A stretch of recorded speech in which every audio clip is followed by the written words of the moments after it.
রাধে রাধে বন্ধুরা, কেমন আছো তোমরা? তোমাদের আশীর্বাদে আমি অনেক ভালো আছি। তো এর আগের 3টি পর্ব চলে গেছে, আজকের হচ্ছে শেষ পর্ব। আমরা এসেছিলাম বোর্দ ঘুরতে। তো আজকে হচ্ছে আজকের পর্বে হচ্ছে যাব বাড়ি পর্যন্ত। এই যে হচ্ছে আমরা রওনা দিয়েছি, আর আমরা দুজন তো হাঁটতে প্রচুর পরিমাণে ভালোবাসি, যে কারণে আমরা এখান দিয়ে জায়গাটা অনেক সুন্দর, যে কারণে দেখতে দেখতে যাব, হাঁটাও হয়ে যাবে, দেখাও হয়ে যাবে, আবার স্টেশনেও চলে যাওয়া হয়ে যাবে। আর এখানে দেখতে পেলাম যে বাঁধাকপি গাছ, আর বাঁধাকপিগুলো কিন্তু ছিঁড়ে নিয়ে চলে গেছে। এখন আরও পোড় জ্বালিয়েছে, বাঁধাকপি হয়তো হবে। এই যে ছিল হচ্ছে পার্পেল কালারের বাঁধাকপি গাছ, এগুলো মাত্র চারা, আর এখান থেকে কিন্তু বাঁধাকপি ছিঁড়ে নেওয়া হয়েছে, সেই চিহ্নগুলো আছে। তো আমার এই সবজিগুলো দেখে খুবই ভালো লাগলো।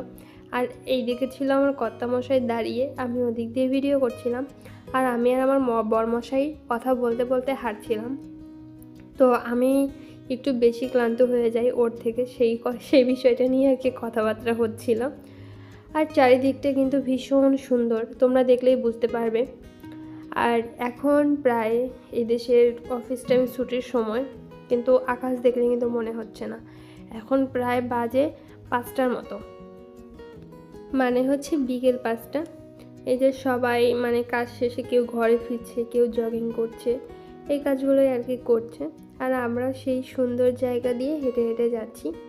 আর এখানে একটা বিষয় আছে, হঠাৎ করে না রোদটা কেমন জানি পড়ে যায়, একদম সূর্যর তাপ প্রচুর পরিমাণ আছে, হঠাৎ করে সূর্যটা অস্ত চলে যায়। তো এখানে যে ব্রিজটা দেখা গেছিলো, এই যে তার নিচে যাচ্ছে, এটা হচ্ছে পাথর দিয়ে তৈরি। আমার তো মনে হয় পাহাড় কেটেই বানিয়েছে, এরকম মনে হয়। আর আমার ভিডিওগুলো তোমাদের কেমন লাগে অবশ্যই একটু কষ্ট করে জানিও। তোমাদের একটা লাইক কমেন্টে কিন্তু আমায় পরবর্তী ভিডিও বানানোর জন্য অনেক উৎসাহিত করে।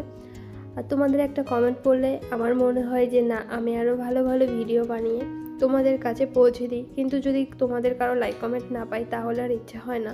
তো এই যে চলে এসেছি হচ্ছে স্টেশনে। আমাদের ট্রেন হচ্ছে 6:48-এ। আর এই স্টেশনটা কিন্তু বিশাল বড়। আমি এখন যতটুকু দেখাচ্ছি এর 2 ডাবলেরও বেশি পিছনে রেখে এসেছি। তো আমরা এইখান দিয়ে সকালবেলা বের হয়েছিলাম, তাই এইখান দিয়েই ঢুকছি, কারণ জানি না কোন জায়গাটা আমাদের ট্রেনটা আসবে।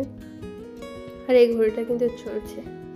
তো যাই হোক, এই যে যাবো ভিতরের দিকে। আর এখন ভিতরে গিয়ে দেখবো আমাদের ট্রেন নাম্বারটা বোর্ডে উঠেছে কিনা।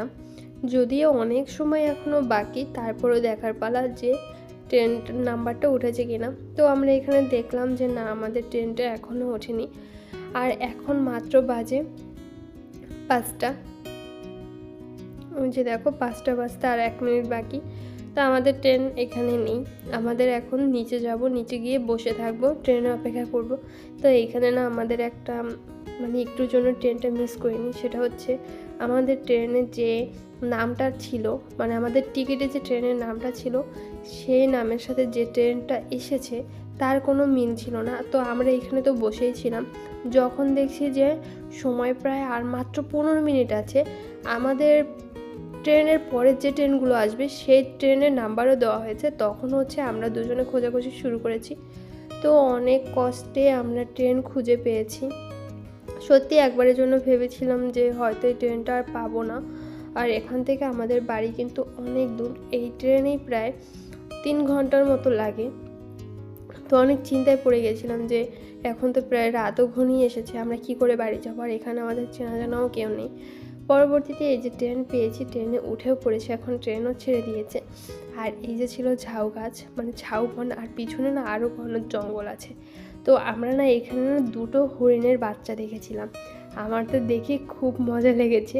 একটা হরিণের বাচ্চা না লাফিয়ে লাফিয়ে নাচানাচি করছিল, আর একটা নিরিবিলি দাঁড়িয়েছিল। এরপর হচ্ছে ডেক্স নামের একটা স্টেশন আছে, ওইখানে চলে এসেছি। এসে যে ট্রেনে উঠেছি, ট্রেনটা মোটামুটি ফাঁকাই ছিল, দুই একজন মানুষ ছিল। কিন্তু আমরা বাড়িতে যেতে যেতে না মাত্র 2 থেকে 3 জন মানুষ ছিল, আমরা 2 জন বাদে আর 2-1 মানুষ ছিল। আর এই যে কিন্তু চলে এসেছি আমাদের শহর পুতে। তো মাঝখানে ভিডিওগুলো করিনি, কারণ হচ্ছে রাত্রের অন্ধকার বাইরে ভিডিও করলে ট্রেনের মধ্যে আলো জ্বলছে সেইগুলো শুধু দেখা যায়। তো এর মধ্যে কিন্তু এই যে ট্রেন প্রায় দাঁড়িয়েও আছে, আর দেখো ট্রেন পুরো ফাঁকা, এই যে মাত্র একজন, আর ট্রেনের যে কর্মীরা থাকে তারাই আছে, এছাড়া আর ট্রেনে কেউ নেই। আর এখন রাত বাজে 9টা 11-12 কিংবা 13-র মতো এরকমই বাজে। এখন হচ্ছে আমরা যে দাঁড়িয়ে আছি, আমরা বাইরে যাব, আর আমরা ভগবানকে ডাকছি যে যাক খুব ভালো সময় এসেছি, বাসটা পাবো। আর কিছুক্ষণ মানে 9:30টার পরে আসলে আর বাস পেতাম না। দেখো ট্রেন স্টেশনটাও প্রায় ফাঁকা, খুবই অল্প পরিমাণে মানুষ আছে এইখানে। আর এইখানে যে মাটির নিচ দিয়ে একটা রাস্তা আছে আমরা জানতামই না। তো এই যে আমরা মাটির নিচ দিয়ে রাস্তা দিয়ে চলে যাচ্ছি, আর এই ট্রেনটা আমরা এসেছি। আর এই দেখো এখানের যে ওয়েটিং রুম, এটাও কিন্তু প্রায় ফাঁকা, মাত্র 2জন মানুষ বসা আছে। আর তোমরা ভাবতে পারো যে এত ফাঁকা কেন, মাত্র তো রাত 9:15-র মতোই সর্বোচ্চ বাজে, কিন্তু কিছুই করার নেই। এখানকার মানুষ সন্ধে 7টার মধ্যে খাওয়া দাওয়া কমপ্লিট করে 9টার মধ্যে সবাই ঘুমিয়ে যায়। এখন তাদের কাছে প্রায় মাঝরাত এরকম। তো আমি এখানে দেখছিলাম বাস কয়টায় আসবে, তো এর মধ্যেই দেখে যে বাস একটা চলে এসেছে, বাসও কিন্তু ফাঁকা। আর এরপরে বাস থেকে নেমে পড়েছি, অ্যাট লাস্ট বাড়িতে চলে এসেছি। তো আজকের ভিডিওটা এই পর্যন্তই, দেখা হবে অন্য কোনো ভিডিওতে। তো টাটা বন্ধুরা, ভালো থেকো।